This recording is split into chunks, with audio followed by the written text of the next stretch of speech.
Hello students, welcome to Electro classes, one step ahead co-learning where we help you to achieve your goals. Students, in this lecture we will discuss on the second topic of chapter metals and non-metals and the topic is known metals.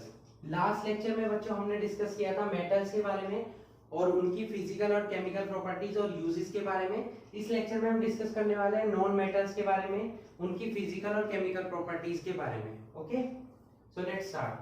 First of all आपको पता होना चाहिए कि non metals क्या होते हैं. जैसे कि लास्ट लेक्चर में मैंने आपको बताया कि मेटल्स क्या होते हैं. मेटल्स वो सभी एलिमेंट्स होते हैं जो कि इलेक्ट्रॉन को डोनेट कर कर पॉजिटिव चार्ज बनाते हैं. ठीक है, तो नॉन मेटल्स क्या होंगे, जस्ट उनका अपोजिट होंगे. नॉन मेटल्स वो सभी एलिमेंट्स होते हैं जिनके एटम्स जो हैं इलेक्ट्रॉन को गेन करके नेगेटिव आयंस बनाते हैं. ठीक है, मींस डेफिनेशन हम क्या नोट कर सकते हैं, non metals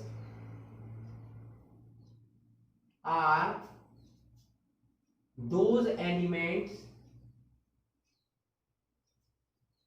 whose atoms have a tendency to gain electrons to form negatively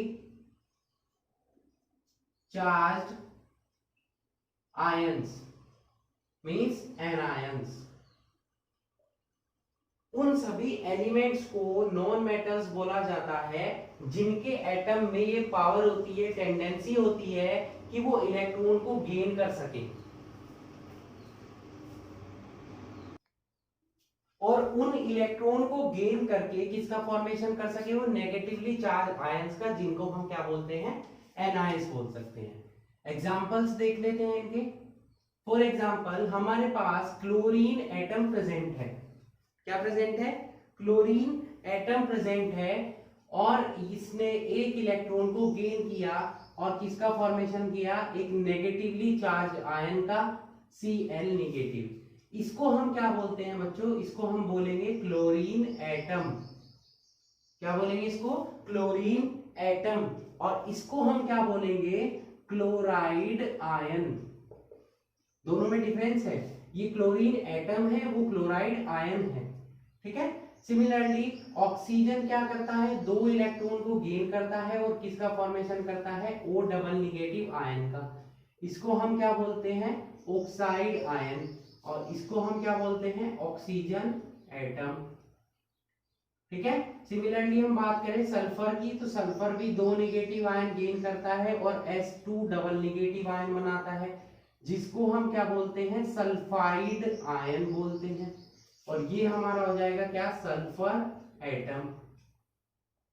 ठीक है, क्लियर हुआ इतना. अब बात आती है कि क्या ये टेंडेंसी, भाई क्लोरीन ने एक इलेक्ट्रॉन गेन किया, ऑक्सीजन ने दो इलेक्ट्रॉन गेन किए और सल्फर ने भी दो ही इलेक्ट्रॉन गेन किए, तो जितने भी इलेक्ट्रॉन ये गेन करते हैं वो टेंडेंसी अलग अलग एटम्स की अलग अलग होती है और इन्हीं को हम क्या बोलते हैं, इसी को हम बोलते हैं इलेक्ट्रोवैलेंसी. क्या बोलते हैं, इलेक्ट्रोवैलेंसी. ठीक है, मतलब the number of electrons which are accepted by an atom is known as the electrovalency of that atom. अगर आपसे पूछा जाए कि क्लोरीन की इलेक्ट्रोवैलेंसी कितनी होगी, तो क्लोरीन की इलेक्ट्रोवैलेंसी कितनी हो जाएगी, 1. ऑक्सीजन की कितनी हो जाएगी, 2. On the behalf of these reactions. Okay, clear हुआ इतना कि नॉन मेटल्स क्या होते हैं. नॉन मेटल्स हमने यहाँ पर पढ़े और उनके कुछ एग्जांपल्स पढ़े. आई होप आपको नॉन मेटल्स क्लियर हो चुके होंगे. नेक्स्ट चलते हैं हम इनकी फिजिकल प्रॉपर्टीज पर.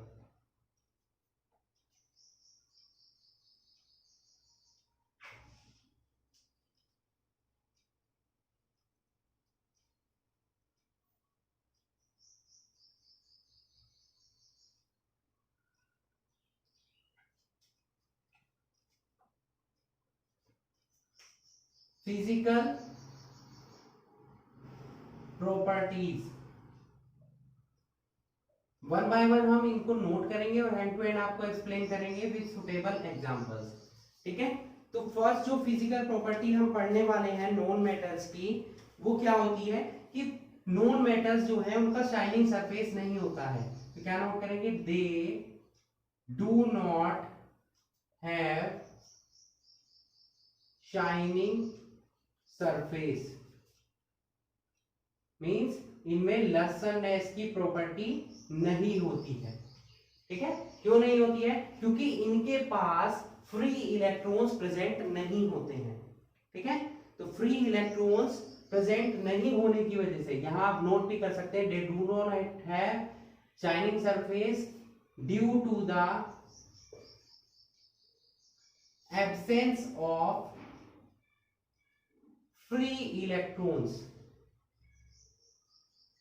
ओके, फ्री इलेक्ट्रॉन्स की ना होने की वजह से इनमें क्या होता है, शाइनिंग सरफेस प्रेजेंट नहीं होता है।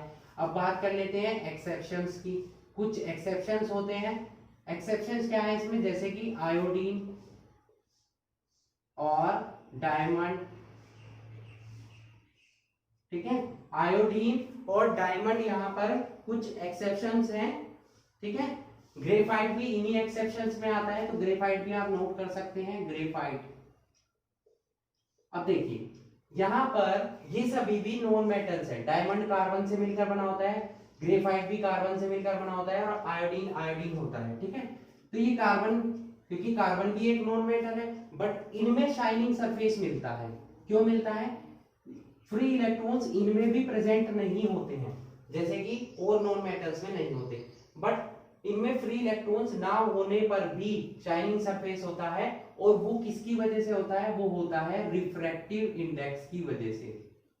किसकी वजह से होता है, रिफ्रैक्टिव इंडेक्स की वजह से। मतलब जितनी भी लाइट्स इन पर आकर गिरती हैं, ये सभी को क्या करते हैं, रिफ्लेक्ट करते हैं, जिसकी वजह से इनका सरफेस क्या होता है, शाइनिंग सरफेस होता है। ठीक है, क्लियर हुआ इतना। सेकंड पॉइंट पर आ जाते हैं। सेकंड पॉइंट पर क्या है कि non metals are generally hard. Non metals are generally not hard, means ये बोल सकते हैं non metals are generally soft. Exception, exception क्या हो जाएगी यहां पर, एक्सेप्शन हो जाएगा डायमंड। मैंने आपको बताया क्या कि डायमंड जो है वो किससे मिलकर बना होता है, डायमंड मिलकर बना होता है कार्बन से, और कार्बन एक नॉन मेटल है, तो उसके हिसाब से डायमंड को क्या होना चाहिए, सॉफ्ट होना चाहिए। But diamond is the most hard substance we have to know. ठीक है, डायमंड क्या है, सबसे ज्यादा हार्ड सब्सटेंस है। ये उसकी खुद की प्रॉपर्टी होती है, क्योंकि बहुत सारे कार्बन मिलकर किसका फॉर्मेशन करते हैं, डायमंड का, और कार्बन कार्बन के बीच में स्ट्रॉन्ग बॉन्ड बनता है, जिसकी वजह से डायमंड क्या हो जाता है, हार्ड हो जाता है। ठीक है, ये हमारी थी सेकंड प्रॉपर्टी। थर्ड प्रॉपर्टी पर आ जाते हैं। थर्ड प्रॉपर्टी क्या कहती है कि metals, non metals are neither malleable nor ductile. Non metals ना तो मैलिएबल होते हैं और ना ही क्या होते हैं, डक्टाइल होते हैं। मतलब ये ना तो मैलिएबिलिटी की प्रॉपर्टी शो करते हैं, ना ही डक्टिलिटी की प्रॉपर्टी शो करते हैं, एक्सेप्ट कार्बन। कार्बन इनमें क्या है, एक्सेप्शन है। अब मैलिएबिलिटी की प्रॉपर्टी आपको पढ़ाई गई थी लास्ट लेक्चर में मेटल्स में और डक्टिलिटी की, कि मेटल्स क्या होती हैं कि वो सभी कंपाउंड जो मैलिएबिलिटी की प्रॉपर्टी शो करते हैं, उनको क्या होता है, हम थिन शीट्स में कन्वर्ट कर सकते हैं, और जिनको हम थिन वायर्स में कन्वर्ट कर सकते हैं, वो डक्टिलिटी की प्रॉपर्टी होती है। ठीक है, तो नॉन मेटल्स इनमें से कोई भी दोनों प्रॉपर्टी शो नहीं करते हैं एक्सेप्ट कार्बन। ठीक है, फोर्थ पॉइंट पर चलते हैं। फोर्थ पॉइंट क्या हो जाएगा, non metals are brittle in nature. Brittle in nature का मतलब क्या हो जाएगा, जब हम इनको डिसोसिएट करते हैं, जब हम इनको तोड़ते हैं, तो ये क्या हो जाते हैं, breaks, it breaks into pieces. ये पीसीज में कन्वर्ट हो जाते हैं, और पीसीज में कन्वर्ट हो रहे हैं, इसीलिए मैलिएबिलिटी और डक्टिलिटी की प्रॉपर्टी ना शो कर कौन सी प्रॉपर्टी शो करते हैं, ब्रिटलनेस की प्रॉपर्टी शो करते हैं। ठीक है, ये फोर्थ प्रॉपर्टी थी हमारी। फिफ्थ प्रॉपर्टी हम नोट करेंगे, non metals have low density. Non metals की प्रॉपर्टी डेंसिटी क्या होती है, कम होती है। क्यों? क्योंकि इनके जो बॉन्ड्स होते हैं वो वीक होते हैं, और वीक बॉन्ड्स की वजह से ही इनकी डेंसिटी क्या हो जाती है, मास कम होने की वजह से इसकी डेंसिटी भी क्या हो जाती है, कम हो जाती है नॉन मेटल्स की। ठीक है। Fifth number point, non metals show low melting and boiling point.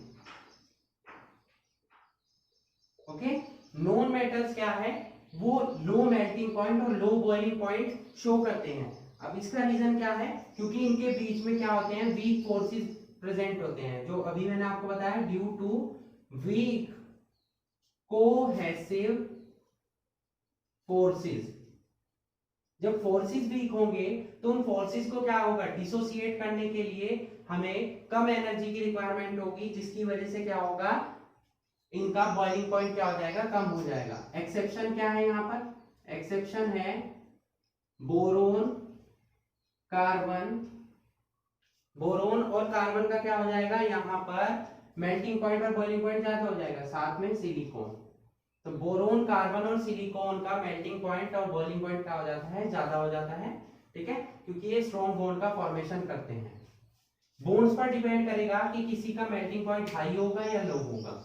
Clear हुआ है? नेक्स्ट पॉइंट पर चलते हैं।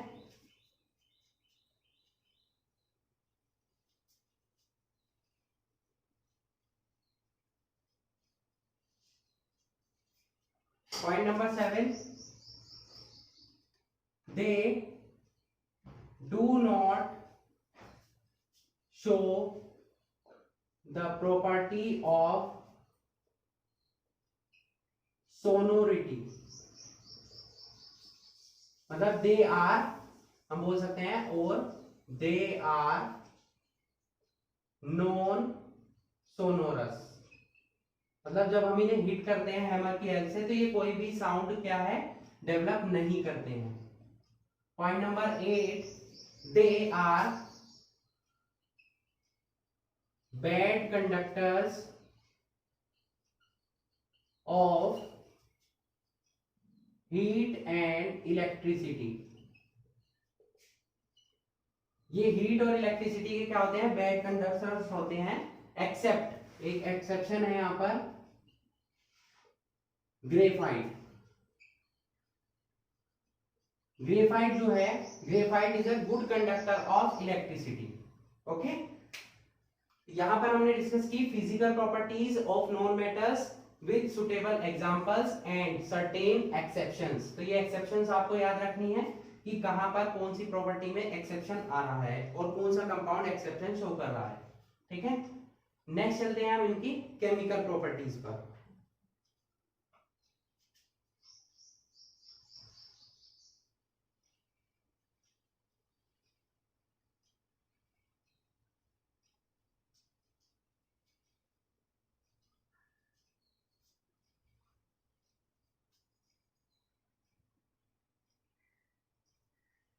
नेक्स्ट चलते हैं हम इनकी केमिकल प्रॉपर्टीज पर।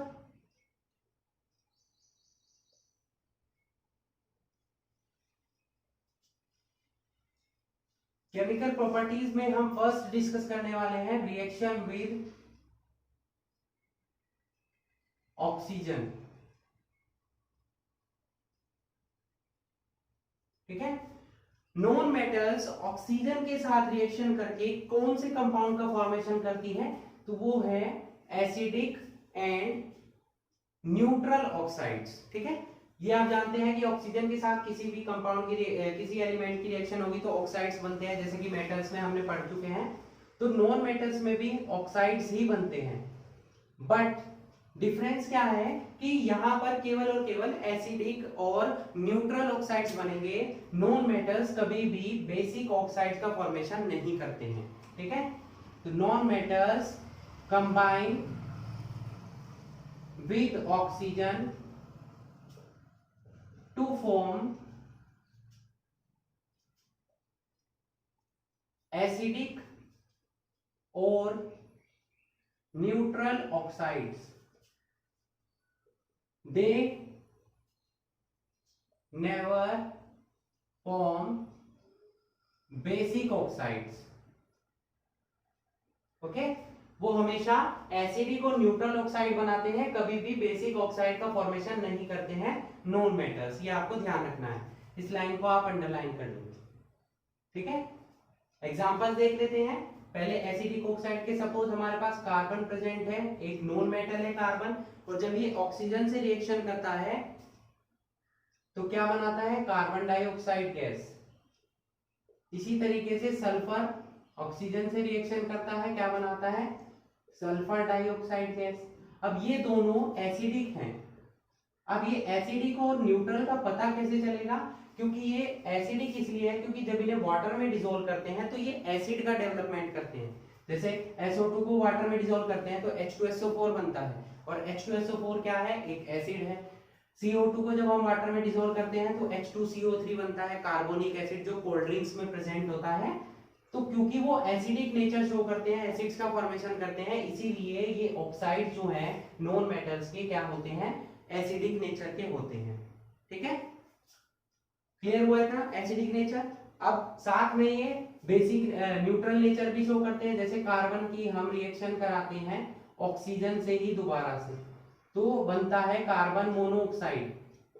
ये न्यूट्रल है क्योंकि ये किसी भी एसिड का फॉर्मेशन नहीं करता है। क्लियर हुआ है ना।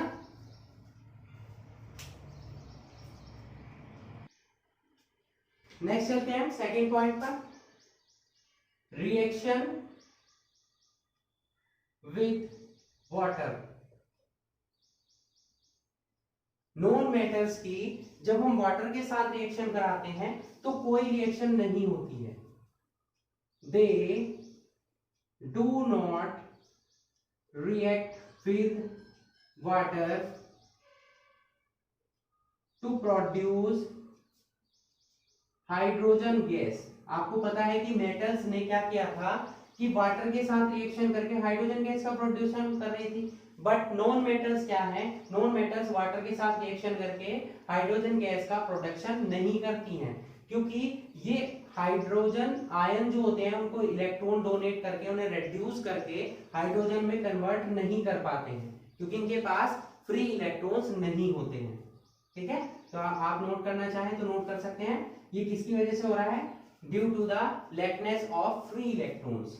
ओके, थर्ड पॉइंट हम नोट करेंगे यहां पर, रिएक्शन विद एसिड्स।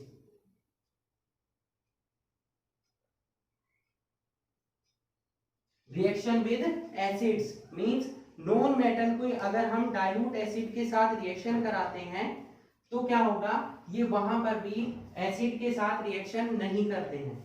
ठीक है, तो क्या नोट करेंगे, दे डू नॉट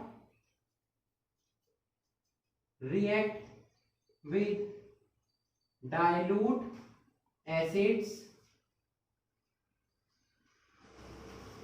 ये डाइल्यूट जैसे वाटर से रिएक्शन नहीं कर रहे हैं नॉन मेटल्स, इसी तरीके से ये एसिड्स के साथ भी रिएक्शन नहीं करते हैं। ठीक है, they do not react with dilute acid to displace hydrogen from the dilute acids.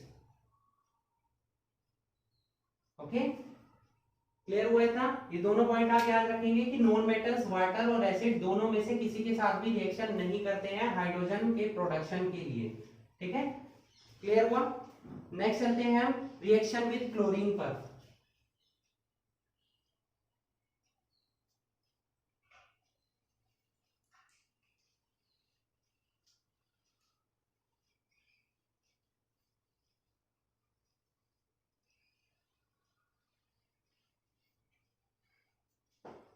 Fourth heading है हमारा रिएक्शन विद क्लोरीन। क्लोरीन के साथ सभी नॉन मेटल्स रिएक्शन नहीं देती है, केवल कुछ इंपॉर्टेंट नॉन मेटल्स ही क्लोरीन के साथ रिएक्शन दे सकती हैं। ओके, तो यहां नोट करेंगे, only some of the non metals can react with chlorine. ठीक है, कौन कौन से ऐसी मेटल्स हैं, जैसे फास्फोरस है, सल्फर है, हाइड्रोजन है, वही इंपॉर्टेंट हम नोट करने वाले हैं यहाँ।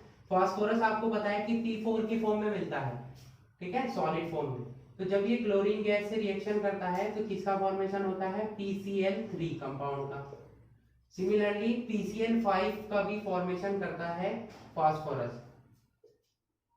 ठीक है, ये हो जाएगा फास्फोरस ट्राइक्लोराइड और फास्फोरस पेंटाक्लोराइड। बहुत इंपॉर्टेंट कंपाउंड है, आप याद रखेंगे।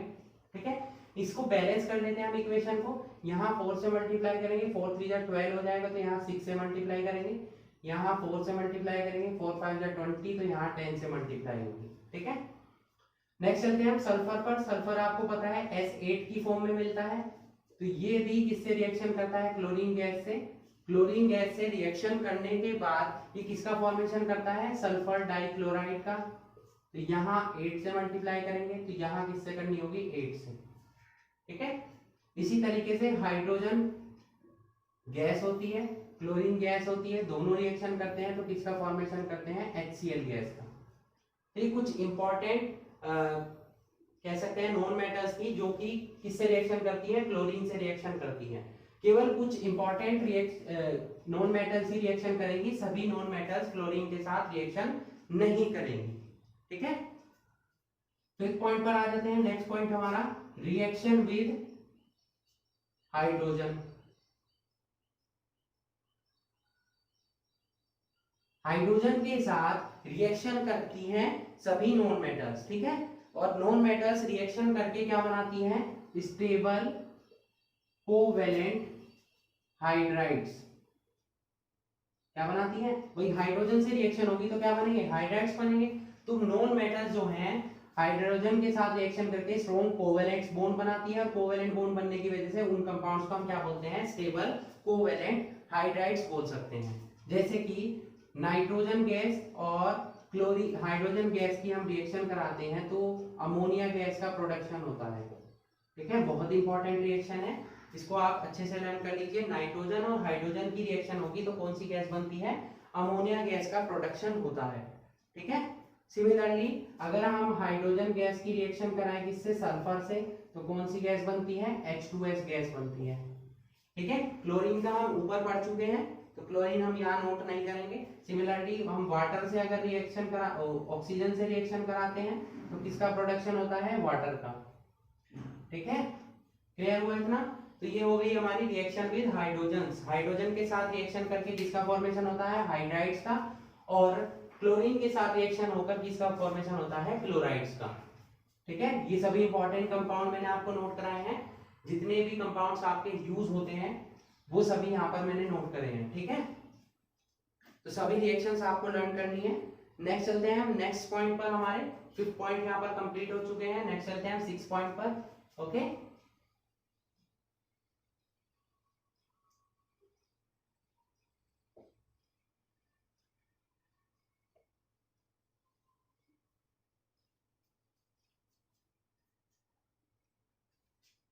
सिक्स पॉइंट हम लेंगे यहाँ पर रिएक्शन विद साल्ट सॉल्यूशन। जैसे मेटल्स में भी हमने ये हेडिंग पढ़ा था, तो मेटल्स में हमने पढ़ा था कि जो स्ट्रॉन्ग मेटल होगी वो वीक मेटल को उसके सॉल्यूशन से डिस्प्लेस कर देगी। वही सेम रूल यहां पर भी फॉलो होगा कि जो स्ट्रॉन्ग नॉन मेटल्स होगी, strong non metals can displace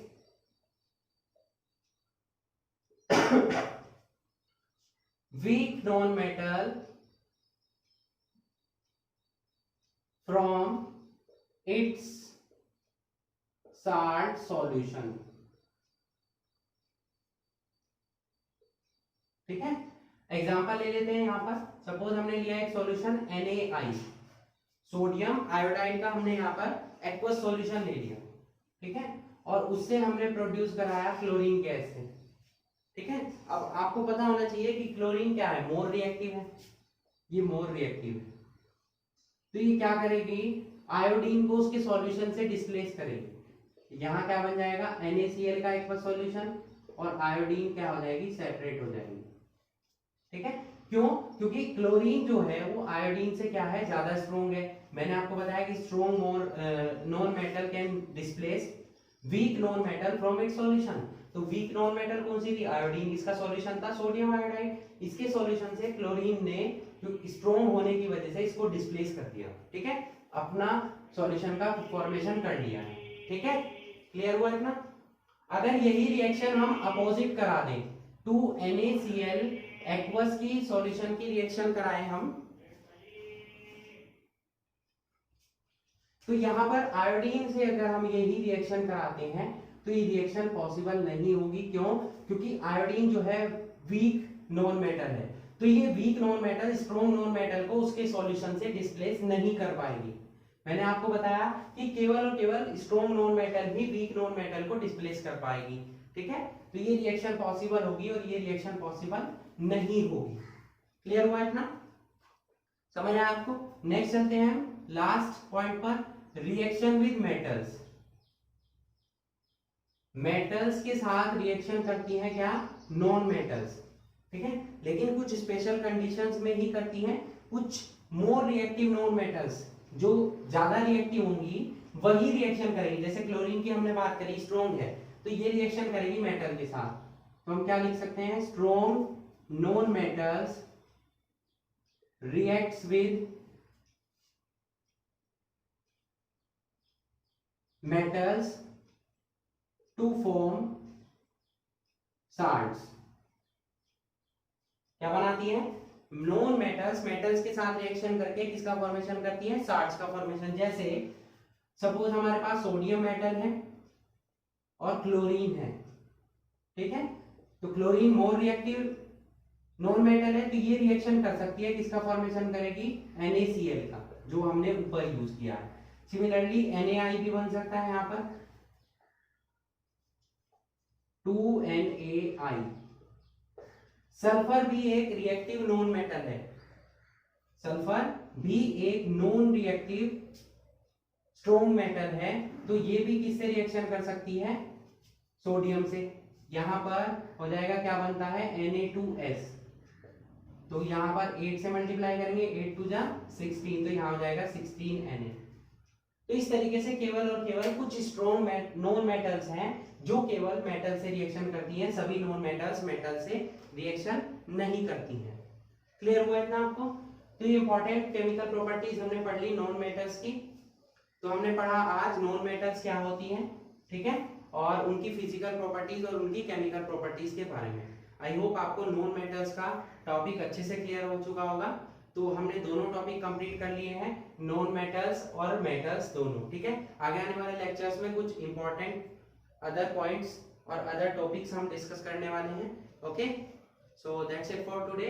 hope you enjoyed the video and thanks for watching.